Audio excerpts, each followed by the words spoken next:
Hi, this is David Yaz, producer of Outwitting the Manipulator, to let you know that Robin and Dennis have just launched an on-demand training course. It's 8 short modules, practice worksheets, and much more. Go to manipulator.help and use the password FREEDOM to get 25% off. That site again, manipulator.help. Welcome to Outwitting the Manipulator, the podcast that gives you powerful techniques to protect yourself as a manipulation is taking place. Now here are your hosts, authors, and communication experts, Robin Galinsky and Dr. Dennis Becker. Our featured guests on this week's episode of the Schein On podcast are Dr. Dennis Becker and Robin Galinsky. They're nationally recognized communication experts and co-authors of Outwitting the Manipulator, Protecting Yourself in Real Time. Together, they bring decades of experience helping people master the art of science and authentic communication. Dennis, and Robin, welcome to the podcast. Thanks for having us. Evan. No, I'm thrilled to have you both on. And I want to talk about your book, which came out in 2021. And Robin, starting with you, what inspired you to write the book and why is it so important today? Well, what inspired me it came from the dark side, the inspiration. It came from being manipulated, being the target of manipulation, and then becoming a communication coach, realizing that that is the universal pain point for everyone. And most of the time, people make it worse because they become compliant in their own manipulation. So operationalizing that, giving them the tools and the skills to thwart manipulation, deal with the backlash, which is inevitable, has really been a passion and very rewarding. How hard was it to relive sort of that moment for you and your past experiences as you were working on the book? Well, it's interesting. I do know I've done a lot of storytelling and I have coached people on telling stories. One thing that's really important about relaying information that you've had in the past is that you have enough distance from it, that you have processed it yourself.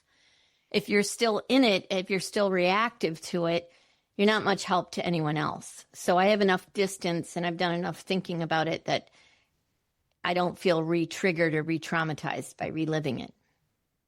Dennis, I'm going to turn to you and tell me about the process of writing the book and what was it like working with Robin on this project? Well, interesting question. It almost relates to the previous question, Evan. The title of the book is Outwitting the Manipulator, Protecting Yourself in, this was the important part, real time.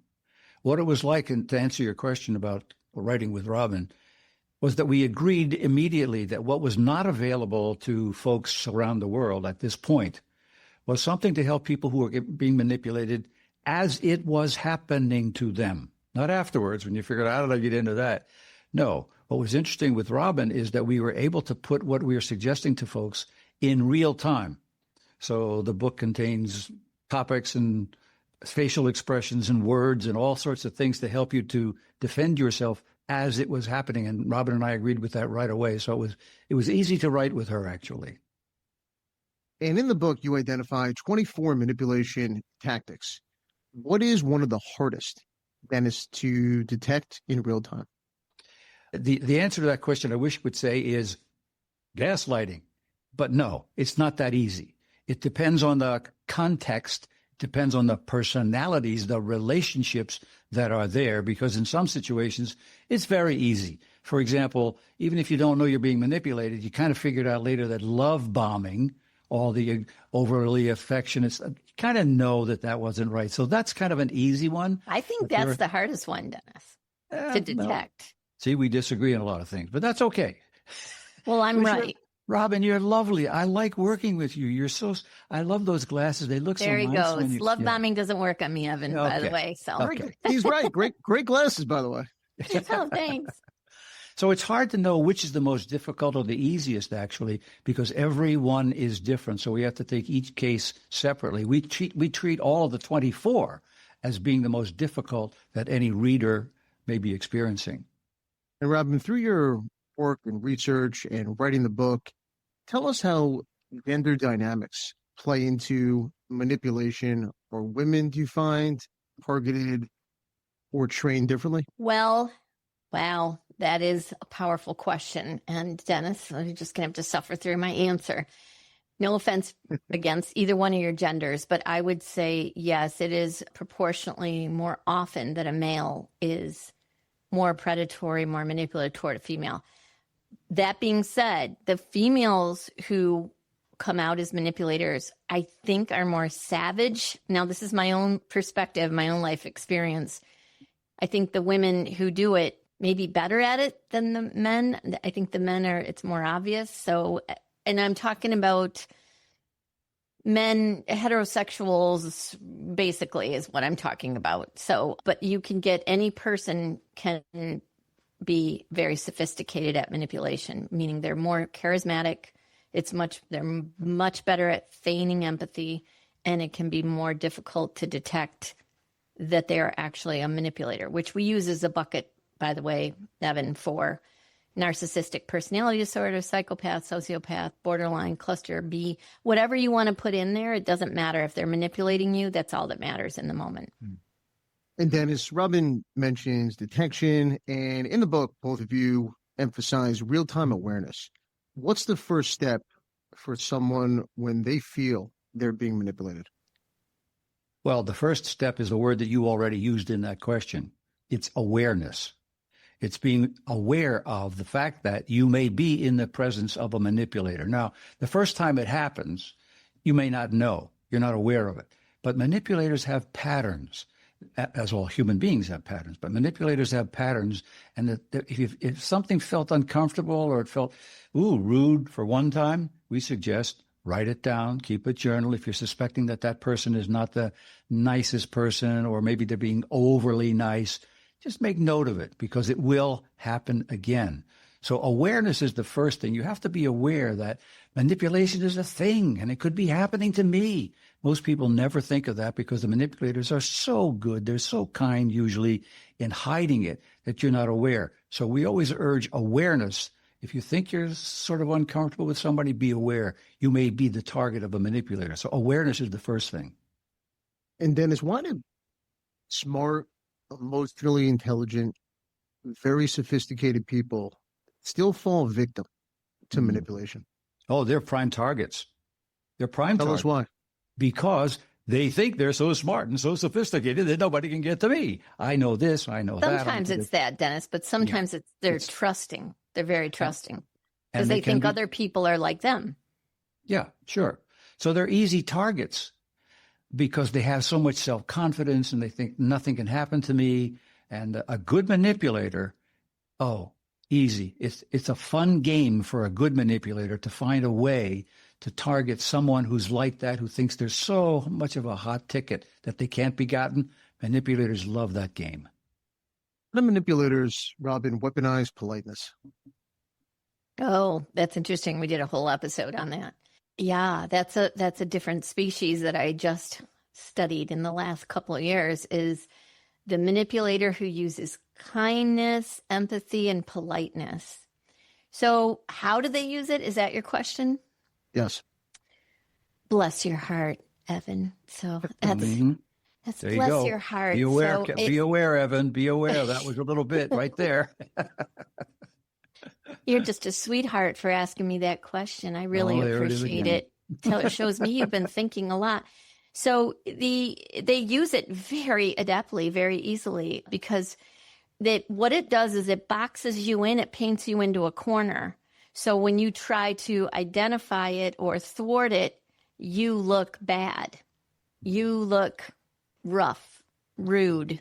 It can be very tricky to get out of that when it's done with that gushy, super sweet, super polite, backhanded compliments.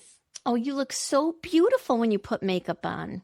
Those kinds of things. When you put it on. Yeah. Robin, let me stay with you. I know you mentioned coach and you work with people. Can manipulation ever be used for good in teaching, in coaching, in persuasion? So when we like to separate manipulation from persuasion. So you say, can manipulation be used for good? I suppose if you want to go 3 standard deviations from the mean way out into the tail, you could come up with certain circumstances where manipulation would be good. Like, I've got a defiant autistic child who's about to and there's a lone gunman. And so I lie to the child and say, we have to run so that we can win the prize just to get the child out of a building or something. You could come up with some crazy example. But generally speaking, manipulation is not good. And the reason it isn't is because the other person is not able to have informed consent. So a manipulator typically will be reframing information or omitting information or exaggerating information to manipulate the emotions of the other person. And the other person is not able to use their free will and informed consent to make a proper choice, which persuasion is the difference. Persuasion is, I give you all the data, I give you all the information, and I say it's up to you and let you choose. That's the distinction we make. And one of the careful things that we do, Evan, in the beginning of the book and everywhere, is to make sure that people know what we mean by the manipulation, to your question. Manipulation carries the word with it nefarious. It has nefarious intent. And frankly, a manipulator doesn't care what effect it has on you. It can be as mean or nasty or ugly or unpleasant as it. They don't care. What they care about is, did they get what they wanted? So that's important to get the word nefarious. Now, to answer your question, just Dennis, quickly, let me say, this is something that Robin and I have had a lot of discussion about. When parents tell the kids, you got to get to bed because Santa Claus is coming, is that manipulation or not? Is that good manipulation? See, it's not nefarious. So we would not qualify that as nefarious or bad manipulation. Good, I don't know if I'd go that far, but there is such a thing as manipulation that is not nefarious, yes. Take me in the mind, Dennis, of the manipulator. Do manipulators know they're being manipulating? Or is it subconscious? Yes. Oh, easy to answer that question. Absolutely. They not only know, but they study, they practice, they outline, they strategically design when and what and where and how.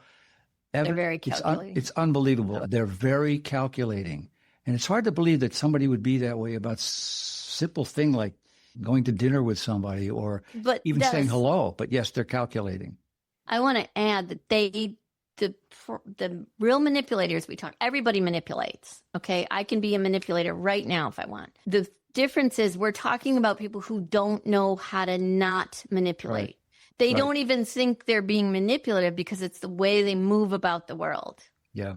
They really don't know what they don't know. They don't know what real, authentic human connection is like because they don't know how to be vulnerable. They can't be wrong. They can't be held accountable.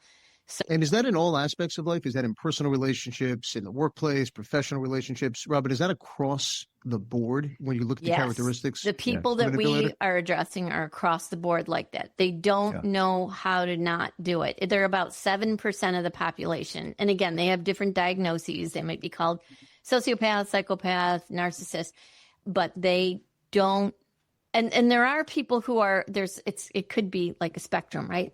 People who maybe 90% of the time they're manipulative. Maybe with their grandma, they never are.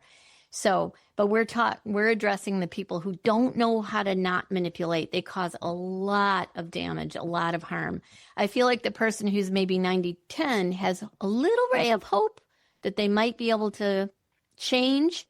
But the people that we're lumping as manipulators, typically there's no hope. They can't change. And Robin and I have, Robin and I, to your question, Robin and I have been communication coaches for decades, for many, many years. And both of us have had clients who either were discovered to be manipulators or who came in admitting and that they wanted to change their ways. So is it possible for a manipulator to change? Well, probably. I'm not going to say not out loud because it is possible. But it's very difficult. It has to take a very dramatic, traumatic experience in their life to get them to change. And even that word change gets slippery. So it's a very difficult situation to deal with a person like that. And I mentioned workplace. What are some manipulation tactics that you see from leadership in your coaching practices in the workplace? Public Robin, I'll take this humiliation. I'll take it, Robin, because I know it's difficult for you with this question, so I'll take this Oh one. my gosh, that's funny. What? I'm only trying to help you. He's trying to model it, basically. He's showing you like public humiliation is a big one. It's as simple as, well, I guess Bob didn't get the slides ready on time again. Okay, who's going to step in for Bob? It's something like simple as that. And it really affects people. The public humiliation, I think, is the most damaging of them all. Yeah, but it happens in business. Absolutely, it happens in business in a variety of ways, All maybe the a little time. bit more cloaked. But once you know about it, this is where awareness comes in. Once you're aware of it, you spot it and you can recognize it right away. So we come up against that all the time with our clients, who are many of them are in the business world, and they're not sure what's going on. They think it's a relationship issue and something's wrong with them, but no, it's manipulation. Once you find it, it's there in business for sure. I'm going to ask the next question to both of you, Dennis, starting with you. If every listener who's listening to the podcast can master one skill from your book, what would you choose? That's a sort of an easy question to answer. It'll be interesting to hear what Robin says, but I know I want to answer for you already, but I go know ahead. you do. Yes. Well, and you're so good at that, Robin. You always have so many nice really things am. to say. I'm so glad to be having you as a partner. I really am. Okay, just give him your answer. Oh, okay. Never mind. Okay. It would be if you detect it and you suspect that you're being, even if you don't know for sure, you don't know, stay neutral. Stay neutral. Do not allow yourself to take the bait of getting emotional and fight back or answer back or snark back. Stay neutral. That's the thing that I would say the very first thing you should be able to do is keep yourself neutral in that situation. Give us something on that point before we turn to Robin. In that moment, in real time, is there a practical tip? Because I would imagine it's hard to do, right? Yeah. What could someone do to stay neutral in that moment? And again, it depends on we identified 24 tactics, but there's probably 124 total. There's a lot. So we identified 24, and the ones that we identified are the most common ones. So what you can do in all of the ones that we identified, at almost everyone, is stay neutral. What does that mean? So depending on depending on the type of manipulation you got, which tactic was used against you, depending on that, you can simply ask a question. You can either not talk, or expand on that. I didn't know exactly what you meant by that. Go into the mind of the manipulator, if you will, and compel him or her to respond to you. See, what manipulators are trying to do is control the momentum of the moment. Every moment that you're in a relationship with them, they want to control that moment, literally moment to moment. So if you stay neutral or ask a neutral question, that will automatically stop them a little bit and give you an opportunity to think through what should be my next step. Robin, what would you say? What would you advise? Evan's the interviewer, not you. I'm waiting for Evan to tell me. I mean, I know you're so witty and so bright and so articulate. Okay, Dennis, shut it.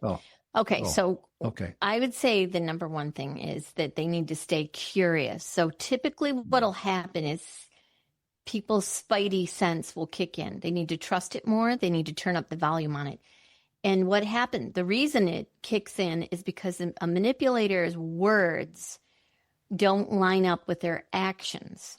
Typically, they don't. So what happens with people who are nice and people who are agreeable and they like to be liked is they start to reconcile that in their brain or make excuses for it or bridge it with some explanation or rationalization, when what they should be doing is hitting the pause button and saying, wait, what he said and then what he just did doesn't make sense. And this is why we say write it down, because these things happen like this and then you forget. So you need to be able to go back and go, wow, he did that and he did that and he did that. Now you see a pattern. Now it's undeniable. And that's the most painful part, is when you realize it's happening. It's not your imagination. And now what do you do about it?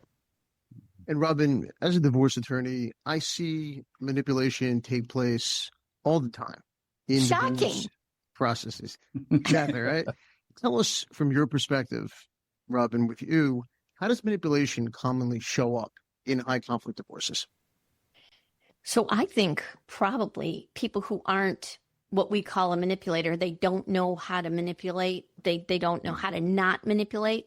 I think in your situation going through divorce, people who aren't a manipulator 100% of the time become manipulative through a divorce because they start to feel like they're losing something, or they have to win, and then they get caught up in the idea of winning, or they feel like they lost because somebody had an affair, or they feel like they're owed more, and then inevitably, unfortunately, you're probably faced with it 9.9 times out of 10, I would imagine, which keeps you in business, actually. So, yeah, no, you're spot on. And to that point, Dennis, to piggyback off what Robin said, for people who are either going through a divorce or co-parenting after divorce with an ex-spouse, what is the best way to communicate with the manipulative ex without triggering that person and escalating that conflict?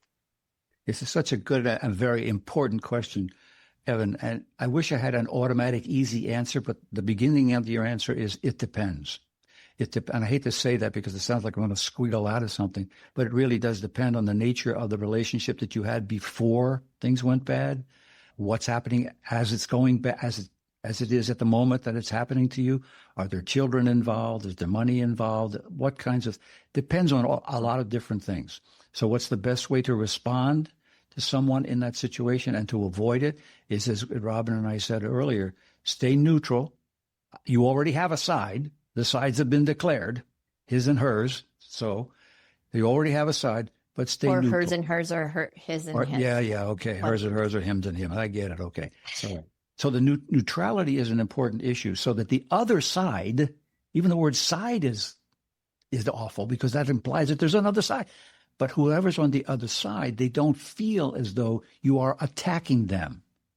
So if you can develop at least a communicative relationship with that other party and not be argumentative or I need to chime in. Not be argumentative. Because I lived through this. Not interrupt people when they're talking. Yeah. Remember my sign on my wall says, stop talking while I'm interrupting. I think you forgot about that. Go ahead. I'm sorry, but I lived through it both as a child and as an adult. It's worse. And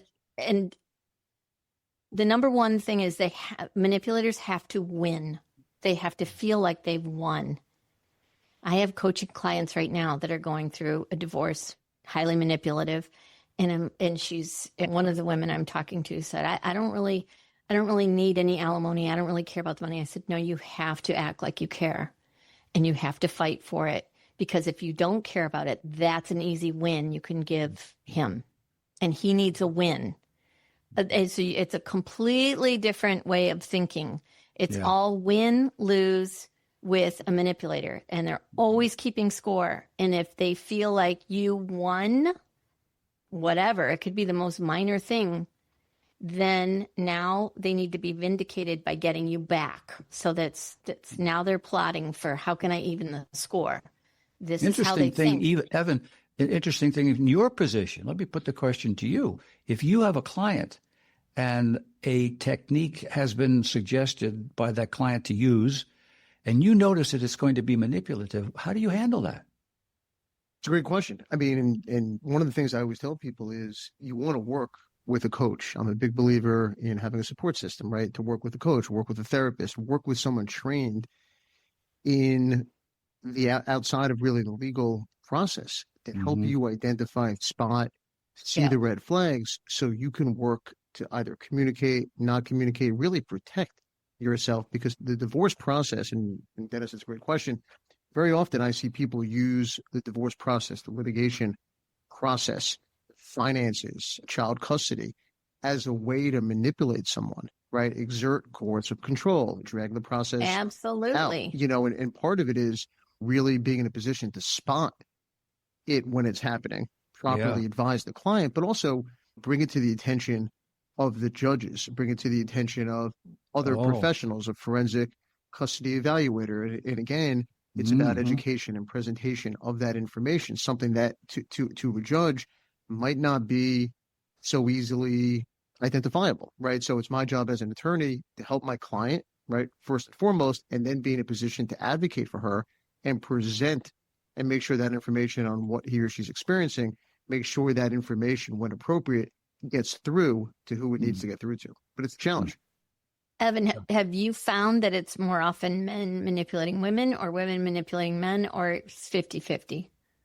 That's a great question. I mean, generalizing, I mean, I would lean, Robin, and towards what you were saying. I mean, generally, I see it's more where the man is manipulating, but I would say that has changed in some respects. I agree would with say you. I think it's changing over the quickly. years. Yeah. Yeah, I think it's changing. I think it used to be predominantly you would see the male as the manipulator, but I think that's changed. I think that has changed substantially. Would I say it's equal? Probably not, but I think I'm seeing it much more. I'm seeing the change much more in the past, I would say, few years. Interesting. And then what do you do, Evan? I'm sorry, now we're interviewing you. What do you do if you find out you're on the side of the coercive controller, the manipulator has hired you or retained you? Wow. Yeah, well, in terms of, I mean, one, I would try to figure out and spot early what's happening. Yeah, I of think, course. Again, it's a similar approach, which you want to identify these things. My job is to advocate, represent, help guide the person through the situation, but also see what's happening and then address it early on with a professional. Because if there's issues of child custody or finances, and let's say we're in court, again, if it's obvious to me, it very well might be obvious to someone else, right? So no matter who I represent, you want to address these issues head on, spot on, deal with it, figure out the best way to represent your client and really put him or her in the best position to succeed, but also to address anything that's taken place that could potentially be detrimental not only to the family, but also the client's position. Yeah. Well, when you advise your client in those situations, to what degree are you able to get to the client to let them know that they're not necessarily, but they want to, necessarily manipulating the other party, like the husband or the wife, but the judge? The decisions are going to be made by a third party, not necessarily by the ugly person that you don't like and you're divorcing. So you're not manipulating that person. Is it true? Am I saying the right thing here, Evan? Yeah. You're manipulating the judge, not the other party?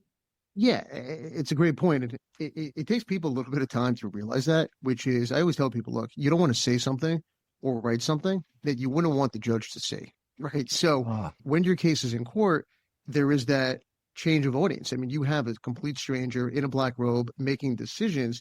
Yeah. So while you might be a manipulator and you might believe you're manipulating your soon-to-be ex, guess what? There's going to be other professionals involved. There's a judge. There might be a forensic psychologist, right, performing a custody evaluation. There's other people involved who might be trained, might not be trained, but the manipulation tactics. And again, you also match up, what is the client looking for? I mean, I have people who might come in and say, I want custody of the kids, right? And then I examine the behavior. We talk about their parenting history, or their relationship with their kids, or their relationship with the spouse. And these are things that are inconsistent with what their stated goals are and their actions. And again, you look as an attorney to present your client in the best possible light, to advocate for the client. And if there's inconsistencies in the actions and what they're saying their goals are and what they want, you look to change something and do it pretty quickly in the beginning of the case. Otherwise, it's the client's going to be in for a pretty rude awakening. Yeah, that's good to know that you look at that, because that's exactly what we recommend as well. You got to look at the pattern of behavior. There are people and it's a topic, though, and I want to ask you, for the attorneys or the mediators or the therapist, are there certain red flags that you recommend to all the people I just mentioned, watch out for, right? When you hear this, it signals to you there's manipulation that's happening, because very often when I sort of see it in many respects as force of control or psychological manipulation. I've been successful in divorce and custody cases proving that. And judges will take the position it's a form of domestic violence, right? And every judge has a different level of understanding of psychological manipulation, coercive control. What could attorneys, therapists, mediators do to best present these issues in a way that a judge can understand? Mm-hmm. Robin, you want to try it? I'll do it. Well, I just want to say that one of the, you asked like what are some of the signs and the red flags. When someone is extremely charismatic, that your hackles should be up a bit when they're extremely charismatic, because that's a typical characteristic of a manipulative person. When they are overly superlative and they describe things dramatically, that's another possible sign. Doesn't mean they are, but it's things to look for. And the other thing is that they always frame themselves as the hero, the smarter one. They don't present anything neutrally. It's always presented as they're the better person in everything they tell or talk about. So that's typically somebody who's a narcissist or definitely has some manipulative tendencies. When I'm working with attorneys, there are certain things I would advise the attorney. Typically, they hire me to talk about. I'm coaching and somebody's going to be an expert witness on something, and they want to make that witness represent themselves appropriately.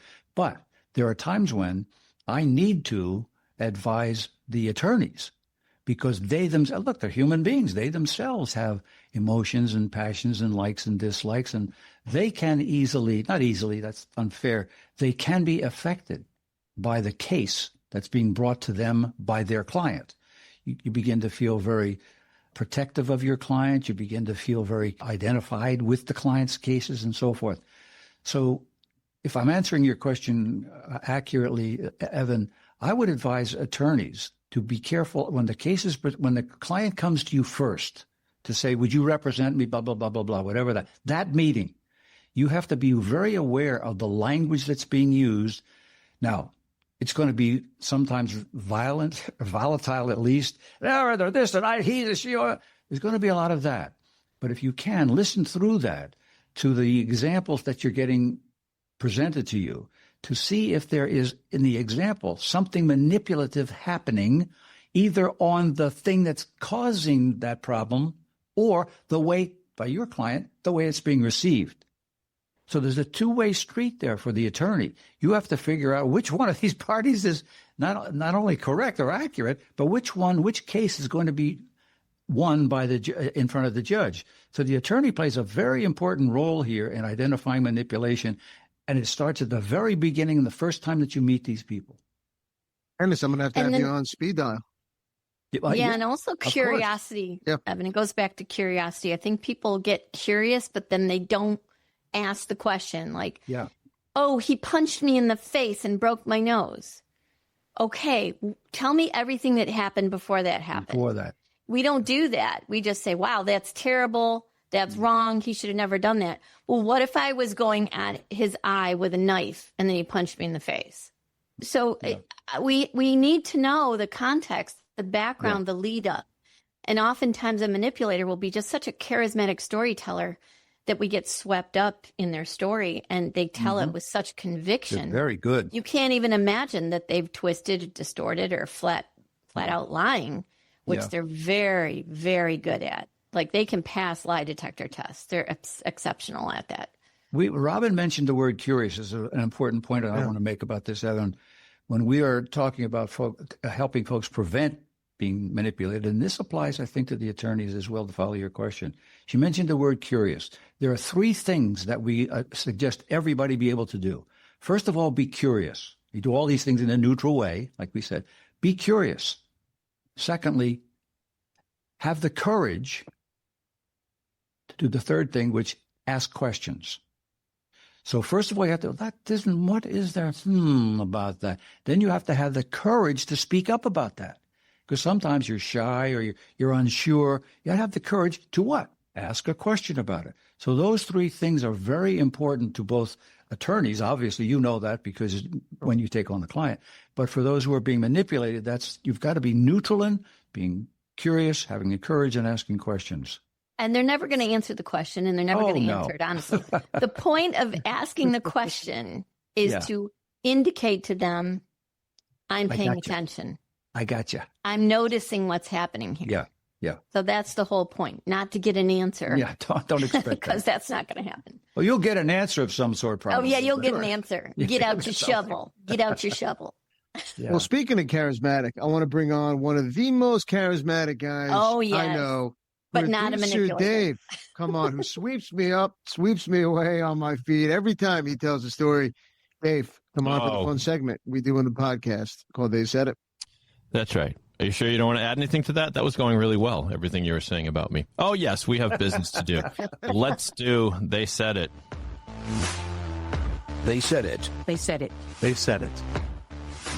They Said It, the portion of the program where I give 3 famous quotes, perhaps inspirational, but that's for our guests to determine. 3 quotes from famous people, and then we're just going to have them react. The first quote comes to us from author Steve Maraboli, and the quote goes like this: "Manipulation is when they blame you for your reaction to their disrespect." Now, you may have to read that again. I will read it again. Before the show, I read it 3 times before I understood it. But manipulation is when they blame you for your reaction to their disrespect. Yeah. Robin, do you want to start with that one? Pro, con, or otherwise? That's a beautiful thing. I had a magnet that said, I didn't say it was your fault. I said I was going to blame you. Manipulators desperately need someone to blame. They blame people all the time. Yeah. And yes, you're too sensitive. You're overreacting. Well, I can't believe that you took it that way. It was just a joke. Yeah, all of that is them blaming you for your reaction. Absolutely right on, Robin. She's exactly correct. Anything else? Yeah. The same thing. They will blame you for not accepting what they said, and that Robin's so right. You're too sensitive. Oh, I didn't mean it that way, or whatever. So this is a very, very manipulative tactic that you've talked about there. All right. Excellent thoughts all around. All right. Next quote comes to us from Maya Angelou. And Maya had the following to say. Sorry, I feel like I should call her Ms. Angelou. She had the following to say: "When someone shows you who they are, believe them the first time." That's one of my favorite quotes. You like that one? Yeah. Oh, yeah. Who wants to go first? Robin, you go first. Based on my behavior with customer service reps, I'm going to say give them a second chance. Don't go by the first time. Okay. Sometimes you're just having a bad day. So Sure. I think this is right. This is good. But depending on the actual whatever they did wrong, you might want to give them a second chance. But if they do it again a second time or a third time, then for sure. But No bueno. in other words, is the idea that people tend to be more like themselves when they first meet you, and then if they're a manipulator, then they decide how they're going to turn you for their benefit? Dennis, is that part of it or what? It could be. It could be. So this quote, I'm very familiar with this quote, and I have to be careful about it because with a good manipulator, it is often not true. They come to you. We know this. Let me be extreme. The way we know this most of all is an ugly thought is when a pedophile grooms a child. Right. So grooming happens and it can take years. The first person that they're very nice, they're very polite, and maybe that's who they are, but they have in their mind that where they're going with this is going to be something different. So the first time you meet somebody, it's kind of nice to figure out who they are. But I wouldn't say that you should judge them completely 100% for all the time, permanent in life, just because of what you got the first time. Interesting. All right. Excellent thoughts. Our third and final quote for They Said It comes to us from author Mark Manson. No relation. I mean, as far as I know. Mark Manson had the following thing to say: "The most dangerous people are those who make you feel guilty for telling the truth." I know, Dennis, you want to chime in. No, go ahead. Go ahead, Robin. I have a problem with the language here of make you feel guilty. It gives the power to someone else. Nobody can make you feel anything. You're choosing to feel guilty. Right. So actually those people are not dangerous. They're helpful because they reveal to you where the boundary should be. You should never allow anyone to make you feel guilty. And yet it happens all the time, right? It happens. It happens. That's the point. It happens all the time. I mean, it's... Well, you have to realize that you're choosing to feel guilty, though. No, I know. I'm not disputing that for sure, but it's maybe easier said than done for many. Yes. Yeah. Agreed. It's true. On the agreeableness spectrum, I'm way down at the disagreeable end. So it is much easier for somebody like me. But I try to imbue that in likable people like you, David, who are super sweet, because if you're all the way on the agreeable end, you're a soft target. They're coming for you. I know. This is why we said to Evan earlier on when he asked the question that if your awareness level is high, you'll hear something like that when they blame you for telling the truth. If you're aware of that's what's happening, you'll be in a much better position to defend yourself, to go on to the next sentence even, let alone the next interaction. So awareness is very important. That quote, I wouldn't necessarily agree with that one. Okay. Cool. Hey, how about everybody calling you sweet, charismatic? You're going to be playing this podcast episode over and over. No, they know a lot about manipulation, so I'm never sure how to take it, but no, they are. They are wonderful. By the way, be jaded and suspect at all times. Yes, before this, my soul was clear. I was completely. Now I'm a shell of a man. No, in truth, full disclaimer: I've known Robin and Dennis for years, and I also produce their podcast, which your listeners should know about. Evan, right? It's called Outwitting the Manipulator, and find it wherever you find your podcasts. And you've talked about the book, but guys, I hope you had fun today. Evan. So much fun, Evan. Awesome being with you. Really interesting questions. Well, Evan, did you find it helpful having this kind of discussion? And is it different from what you normally do? Yeah, I got to tell you, I thought this was great. I think, it's such an important topic, and it's one that's not often explored or not explored enough. And especially given my line of work, incredibly important. So this was absolutely fantastic. And your book, Outwitting the Manipulator, the podcast, the work the two of you are doing is absolutely tremendous. And I can't thank you enough for coming on the podcast. Thanks for having us. It's great.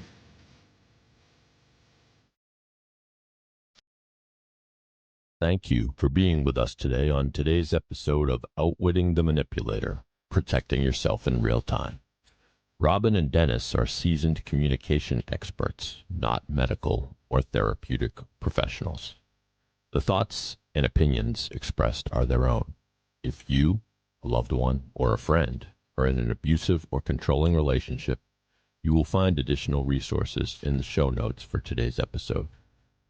Their book, Outwitting the Manipulator, Protecting Yourself in Real Time, is available on Amazon and Kindle. We invite you to be with us again next time. Robin and Dennis will discuss ways of outwitting the manipulator, protecting yourself in real time.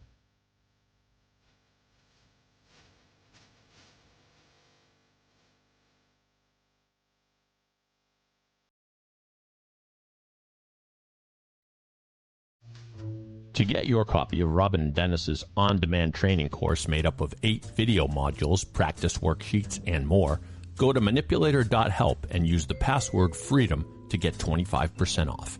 In their friendly and expert style, Robin and Dennis will help to strengthen your ability to defend yourself from manipulation as it is happening. Once again, go to manipulator.help and use the password FREEDOM to get 25% off.